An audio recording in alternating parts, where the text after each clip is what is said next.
I recently taught a class on worldviews, and we discussed how certain systems don't correspond to reality. For example, a mechanical view of the world or a materialistic view of the world would exclude the existence of free will. And then I saw a video by Cosmic Skeptic on free will doesn't exist. It reminded me of Romans chapter 1, where Paul states that God has revealed himself through creation, and so no one has an excuse, and that people suppress the truth. So the things that are being revealed through the created order, which point to God, the truth of these things is being suppressed. And the reason these things are being suppressed is because they don't fit the specific worldview of the person explaining the particular phenomena, which in this case is Cosmic Skeptic. It cannot be reduced to scientific category, so let's go ahead and eliminate it. It's just an illusion. Here is my case against free will. Now, the first issue that we have to face is, of course, the definition of free will. And since when I'm debating this, I'm the one who's denying the existence of something that someone else believes in, it really needs to be that someone else's definition that I'm using, which is why a video like this can be quite tricky. Now, this doesn't absolve me of any burden of proof. Unlike my passive atheism, I make the active claim that I think free will does not exist.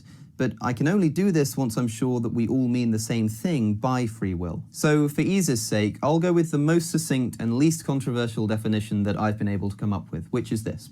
Free will is the ability to have acted differently. And what I mean by this is that if we were to wind back the clock in any situation, it was completely within the realm of possibility for you to have acted differently to the way that you actually did. For instance, it would have been completely possible for me to have said bonjour at the beginning of this video instead of good morning, and the choice to say the latter was completely within my control. The idea is that you are in control of your actions, and any decisions that you make are determined only by your own conscious self. But the thing is, there are so many things wrong with this that it's difficult to know where to start. I'll borrow a line of thought from Dr. Harris here. Let's begin by considering what would have to be true in order for us to truly have total free will, to be able to have acted differently. Well, firstly, we would need to be aware of everything that is influencing our actions, including environmental factors, our precise mood, the influence of other people, the influence of past experiences, and more. Secondly, we would need to be in complete control of every one of them. Neither of these are true or even possible. Now, I would agree with Alex's definition of free will, the ability of alternate choice. But I part ways with his position when he echoes Sam Harris's premise that sufficient and necessary condition of free will is for agents to know all prior causes and control those causes.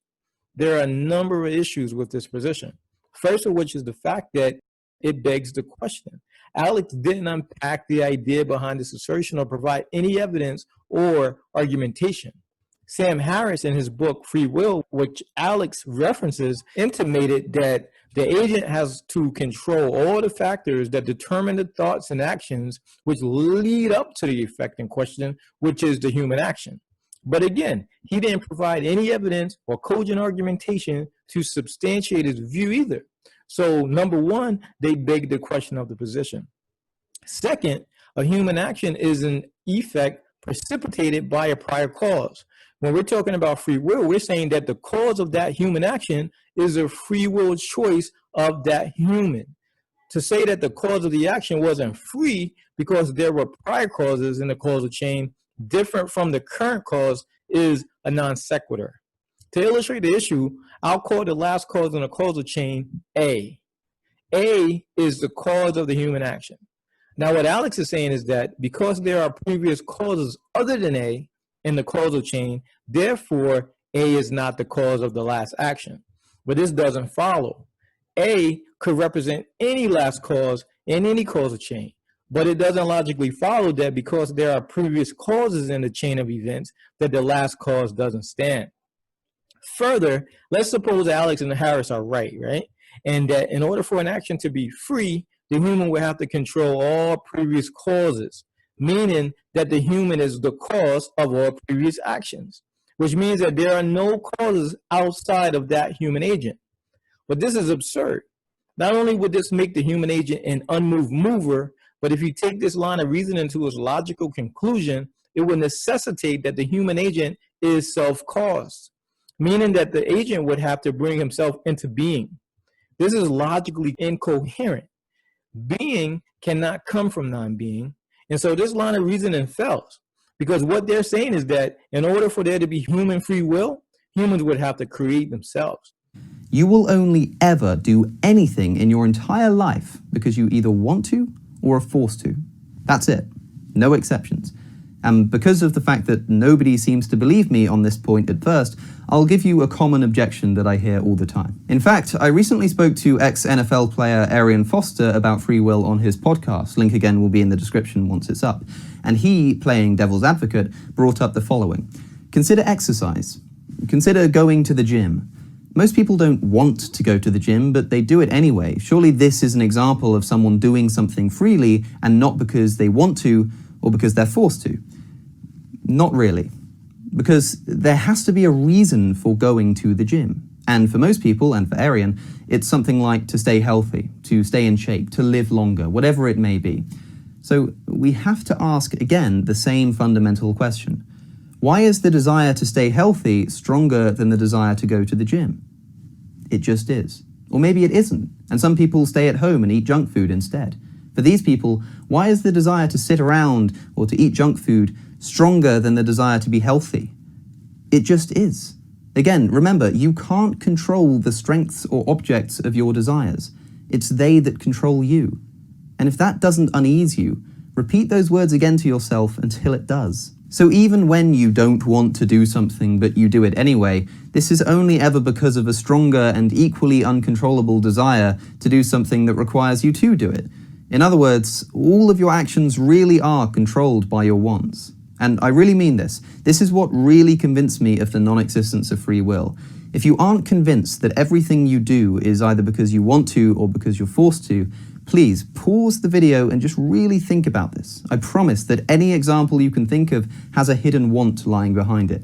Alex says anything you will ever do in your life will either be because you want to or you're forced to.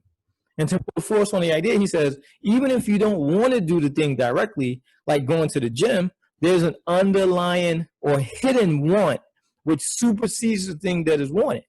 For example, even though you don't want to go to the gym, you want to be healthy. And so the desire to be healthy will outweigh the desire to avoid the gym.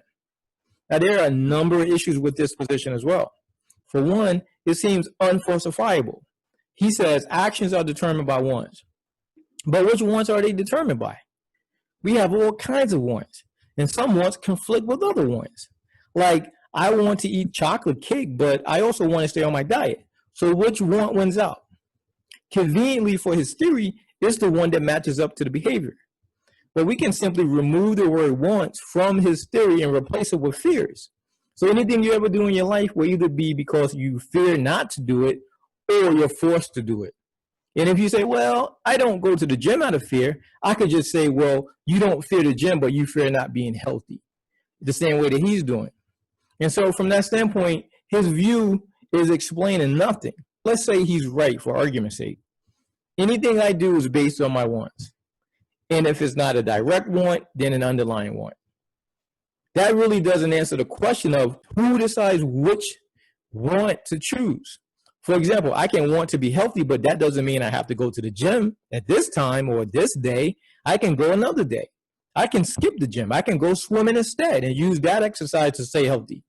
Who decides which one of these wants wins out? Is it the laws of physics which decide? I like to play chess, and of course I want to win, but each individual move I make in the game, is that based simply on wanting to win, or does it have something to do with strategy or perhaps logic, maybe experience? A want is simply one type of reason for a decision. There are other reasons for action, such as anger, logic, loyalty, and a host of others.